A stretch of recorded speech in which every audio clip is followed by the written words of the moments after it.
మొన్న జరిగిన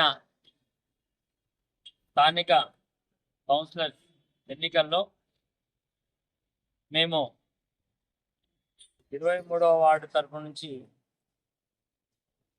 BRS party బలపరిచినటువంటి T Anitha కుమారి వారి యొక్క పోటీల్లో మమ్మల్ని మళ్ళీ మా యొక్క 23వ వార్డు ప్రజలు సేవ చేయాలని ఒక మంచి విజయాన్ని వారు ఇచ్చారు. వారికి ఈ జన్మలో కూడా నేను రుణం తీర్చుకోలేను. అయినా వారు ఏదైతే నమ్మకంతో మమ్మల్ని గెలిపించారో అదే నమ్మకంతో మేము ఖచ్చితంగా వార్డు అభివృద్ధిలో వారి సేవలో ఎల్లవేళలా మేము ఉంటామని చెప్పి చెప్తున్నాం.